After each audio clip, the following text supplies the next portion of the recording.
वालेकुम अस्सलाम। आपसे बात हो सकती है? जल्दी में तो नहीं? नहीं नहीं जी, बिल्कुल कर सकती हैं आप। अच्छा, मैं काफ़ी देर से देख रही थी आपको। आप क्या करती हो? मैं डिलीवरी राइडर हूँ, फूड डिलीवर करती हूँ। अच्छा, डिलीवरी राइडर हो, फूड डिलीवर करते हो। कौन से एरिया? मैं मॉडल टाउन में। अच्छा, आपका नाम? आयशा। आयशा, मुझे ये बताओ कि आप बाइक राइड करती हो। बाइक राइडिंग का आपको शुरू से शौक था या ऐसी जॉब मिल गई तो करना शुरू कर दिया? नहीं, बाइक का मुझे शुरू से शौक तो नहीं था। मैंने पहले जॉब करती थी, बाद में बाइक सीखी है। तो अब मैं इसको यूटिलाइज करती हूँ। मैं अब फूड डिलीवरी करती हूँ इस पर। अच्छा, तो आपकी सिबलिंग्स वगैरह कितने हैं? हम लोग 10 बहन भाई हैं। मैं सेकंड लास्ट हूँ और मैं अपनी फैमिली को लीड कर रही हूँ। अच्छा, आपका नंबर कौन से? Second last. Second last. और क्या एज है आप? 23 ईयर्स ओल्ड। तो 23 साल की उम्र में आप फैमिली को लीड कर रही हो। जी, जब रिस्पॉन्सिबिलिटीज़ होती हैं तो फिर एज नहीं देखी जाती। आपको रिस्पॉन्सिबिलिटीज़ को आगे रखना पड़ता है। अच्छा, मुझे ये बताओ, साथ साथ पढ़ भी रही हो? जी, मैं पढ़ रही हूँ, बैचलर कर रही हूँ, अब कंप्लीट हो जाएगा। लास्ट सेमेस्टर है, प्राइवेट पढ़ रही हूँ, जनरल बैचलर। अच्छा, सही है। तो उसकी एक्सपेंसिव वगैरह, स्टडी के एक्सपेंसिव वगैरह कैसे पूरे करती? स्टडी के एक्सपेंसेस वगैरह मैं खुद ही पूरे करती हूँ। अपनी जॉब में से बजट बनाती हूँ और जब मैंने अपनी फ़ीस देनी होती है फिर मैं उसको भी माइंड में रख के फिर काम करती हूँ। सही है। तो स्टडी के साथ साथ अपनी फैमिली को भी लीड कर रही हो और ऊपर से पेट्रोल के प्राइसेस भी इतने इंक्रीज हो गए हैं, कैसे मैनेज करती हो? बजट में क्या फ़र्क आया है? बजट में फ़र्क आया, लेकिन सैलरी पहले से इंक्रीज़ हुई है। सैलरी भी लेकिन थोड़ी सी मुश्किल तो आती है। अब साथ साथ ये है कि फिर जो आपको टाइम ज़्यादा देना पड़ जाता है अपने बजट को लेवल करने के लिए, तो मैं फिर टाइम इंक्रीज़ कर देती हूँ। अच्छा आयशा, मुझे ये बताओ कि बीइंग अ फीमेल कौन कौन से ऐसे चैलेंजेस है जिसको फेस करके आप बाइक राइडिंग करती हो, फिर उसके बाद फूड डिलीवर करती हो? शुरू शुरू पे मुझे भी लगता था कि ये मेल्स की जो है फील्ड है, डिफ़िकल्ट होगा मेरे लिए, लेकिन ऐसा नहीं हुआ। मेरा एक्सपीरियंस ऐसा नहीं रहा। मुझे बहुत अच्छा लगा है, लोगों ने बहुत अप्रिशिएट किया है। और और हर औरत को इंडिपेंडेंट होना चाहिए। अगर आप अच्छी पोस्ट पे या लग्जरी लाइफ नहीं गुजार रहे हैं, इसका हरगिज़ मतलब ये नहीं है कि आप इंडिपेंडेंट नहीं हो सकते या अपने लिए कुछ कर नहीं सकते। आपको कुछ ना कुछ ज़रूर करना चाहिए। हर लड़की को इंडिपेंडेंट होना चाहिए। तो स्ट्रगलिंग करनी चाहिए, स्टेप बाय स्टेप आपको तसलसल से मेहनत करनी चाहिए, तो आप अपनी मंजिल तक पहुंच जाते हैं। अच्छा आयशा, मुझे ये बताओ कि आप कितना अर्न कर लेती हो इस जॉब से? मैं बेसिकली 2 शिफ्ट्स करती हूँ। दोनों मैं रेस्टोरेंट फील्ड में ही हूँ और मैं दोनों में से 60-70 प्लस कर लेती हूँ। 2 शिफ्ट मतलब आप 2 जॉब्स कर रही हो, राइट? जी, मैं 2 जॉब्स कर रही हूँ, दोनों पे पार्ट टाइम कर रही हूँ, लेकिन दोनों में मैं एज अ राइडर ही काम कर रही हूँ और बहुत अप्रिसिएशन मिलती है, बहुत अच्छा लगता है मुझे। तो क्या टाइमिंग्स होती हैं आपकी जॉब की? मेरी फर्स्ट जो शिफ्ट होती है सुबह 12 से शाम 6 बजे तक होती है। उसके बाद जो मेरी शिफ्ट होती है वो शाम 6 से रात 11 बजे तक होती है।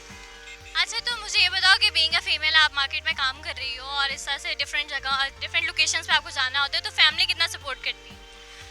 मेरी मम्मा जो हैं बहुत हम्बल खातून है। बेसिकली मैं उन्हीं की वजह से इस मकाम पे हूँ। कभी जो मेरी बेसिक सैलरी थी 20,000 थी, 9 से 10 घंटे ड्यूटी होती थी और ख़ुद थक भी जाना और अच्छा बजट भी ना होना। तो अब मेरी अम्मी जो है मुझे बहुत सपोर्ट करती हैं और मुझे बहुत खुशी होती है उनके ड्रीम्स पूरे करके, उनके लिए कुछ करके। और जब रिस्पॉन्सिबिलिटीज़ को अच्छे से नहीं, सिर्फ आपने रिस्पॉन्सिबिलिटी को गुजारा करना और मैनेज करना और फिर रिस्पॉन्सिबिलिटीज़ को बहुत अच्छे से निभाना, इनमें डिफरेंस आ जाता है। तो अब मैं अपनी रिस्पॉन्सिबिलिटी को कोशिश करती हूँ कि बहुत अच्छे से मुकम्मल करूँ, अपनी मम्मा का इलाज वगैरह और अपने घर के मामलात। तो अल्हम्दुलिल्लाह बहुत बेहतरी आई है और इंशाल्लाह आगे भी आएगी। अच्छा, मुझे ये बताओ फर्दर क्या प्लान है, स्टडी के बाद क्या करोगी? इंशाल्लाह मैं स्टडी कंटिन्यू रखूँगी, चाहे प्राइवेट ही रखती जाऊँ, मैं ना भी पढ़ूँ। और फर्दर मेरे जो ड्रीम्स हैं वो मैं अपने मामा बाबा को हज करवाऊँगी इंशाल्लाह, और इसके बाद मैं अब्रॉड मूव करूँगी और अपने ड्रीम्स जो अपने गोल्स हैं वो पूरे करूँगी इंशाल्लाह। अच्छा, अब्रॉड मूव कर जाओगी कहीं, उसकी जगह, उसकी जो वजह है महंगाई तो नहीं पाकिस्तान में? महंगाई भी है और कुछ इन्वायरमेंट भी है, कुछ आपको यहाँ पे मैं मेहनत कर रही हूँ, मैं और भी मेहनत करूँगी और कर रही हूँ। ये है कि मैं मैनेज कर रही हूँ, तो मैं यही अपने स्किल्स यूटिलाइज़ करूँगी वहाँ पे। मुझे लगता है यही कुछ करूँगी या इससे आगे भी बढ़ के करूँगी। मैं तो अब बाहर के ममालिक में जाऊँगी तो मुझे ज़्यादा मैं अर्न कर सकती हूँ और अपने आप को, अपनी फैमिली को अच्छे से सपोर्ट कर सकती हूँ। ये भी है और मैं अपनी स्टडी भी कंटिन्यू रखना चाहती हूँ। मेरे ये गोल्स हैं बाहर जाने के लिए। और कुछ मैं रिश्तेदारों से बहुत तंग आई हुई हूँ अपने से, तो उनकी वजह से भी मैं ना यहाँ से मूव करना चाहती हूँ। सिर्फ मैं अपनी रिस्पॉन्सिबिलिटीज़ पूरी कर रही हूँ और वही करना चाहती हूँ। अच्छा, जिन रिश्तेदारों से आप तंग आई हो उनको कोई मैसेज देना चाहो?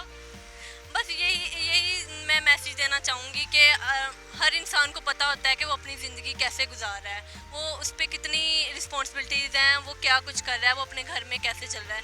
तो हर किसी को यही चाहिए कि वो अपनी ज़िंदगी जो है ना अपने मुताबिक गुजारे, ना कि किसी की ज़िंदगी में दखल अंदाजी करे। आपको नहीं पता होता कि किसी के घर के हालात कैसे हैं, कोई कैसे मैनेज कर रहा है, किसी की कैसी सिचुएशन है और किसी पे कैसा टाइम है। अगर आप किसी को अप्रिशिएट नहीं कर सकते, आप उनके रिस्पॉन्सिबिलिटी शेयरिंग नहीं कर सकते, तो इससे अच्छा आप खामोशी इख्तियार करें। मैं कहती हूँ कि आपको मेहनत करनी चाहिए, आपको इतना सेल्फ कॉन्फिडेंस होना चाहिए कि आप खुद अपने लिए कुछ कर सकें और अपने सेल्फ को और अपने पेरेंट्स को सेटिस्फाइड रखना चाहिए कि मैं कुछ गलत नहीं कर रही, मैं मेहनत कर रही हूँ। और मेहनत करना हर इंसान का हक तब तक है जब तक वो अपने एम्स को, अपने गोल्स को अचीव नहीं कर लेता, तब तक मेहनत करनी चाहिए। जी बिल्कुल। आयशा, मुझे ये बताओ कि ये जो मैसेज आपने कन्वे किया है, ये मामा साइड के रिलेटिव्स के लिए किया है या बाबा साइड के लिए? ऑल ओवर किया है। जो लोग मैंने सबको मतलब टैग नहीं किया, ये सिर्फ मैसेज उन लोगों के लिए है जो किसी की पर्सनल लाइफ पे हिट करते हैं या फिर किसी पे बातें करते हैं बिना उनकी सिचुएशन को जाने, बिना ये सोचे समझे कि वो अपनी रिस्पॉन्सिबिलिटीज़ को, अपनी डिफ़िकल्टीज ऑफ लाइफ को कैसे फेस कर रहे हैं। ठीक है आयशा, मुझे ये बताओ कि किसी कस्टमर ने अभी तक बदतमीजी की है कभी? नेवर। मुझे बहुत अप्रिशिएट किया, बहुत अच्छा ट्रीट करते हैं जब मैं जाती हूँ, तो इतना, बल्कि मैं तो एक्सपेक्ट भी नहीं करती थी, मुझे मेरी एक्सपेक्टेशन से बढ़ के अप्रिसिएशन मिली है। मैं बहुत सेटिस्फाइड हूँ अपने काम से। मुझे लगता है कि हाँ, मैं मेहनत कर रही हूँ, मैं बहुत अच्छा कर रही हूँ, जो मुझे इतनी अप्रिसिएशन मिलती है।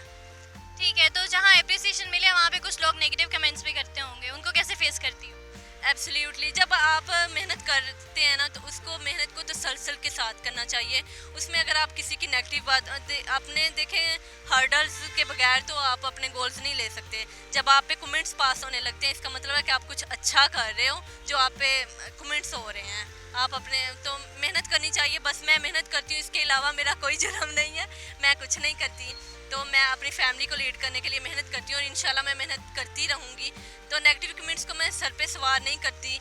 मैं हर किसी का अपना पॉइंट ऑफ व्यू है, हर किसी की अपनी थिंकिंग है। किसी ने अपने स्टैंडर्ड के मुताबिक आप पे कमेंट्स करने हैं, हर किसी ने अपनी सोच के मुताबिक आप पे कमेंट्स करने हैं। जिन लोगों को अवेयरनेस है, जो जानते हैं कि हाँ, इस दौर में हर मर्द औरत का काम करना ज़रूरी है और पाकिस्तान में परसेंटेज मर्दों की निस्बत औरतों की ज़्यादा है, तो हर औरत को काम करना चाहिए। अपनी फैमिली की, ज़रूरी नहीं है आपके मामा माँ बाप के शोहर, आपके भाई काम करते हैं तो आप काम नहीं करेंगे। आपको चाहिए कि आप उनकी रिस्पॉन्सिबिलिटीज़ को कवर करें, हाँ, लेकिन उनका एतमाद भी साथ बहाल रखें, ये ज़रूरी। ठीक है आयशा, जो अपने जैसी खवातीन होती हैं, आपकी तरह की बाइक राइडिंग कर रही हैं और कोई भी इस तरह का पेशा इख्तियार जिन्होंने किया हुआ है, अपने मार्केट में जाके अपनी जॉब प्लेस पे जो इस तरह से काम कर रही हैं, उनके लिए कोई मैसेज देना चाहोगे?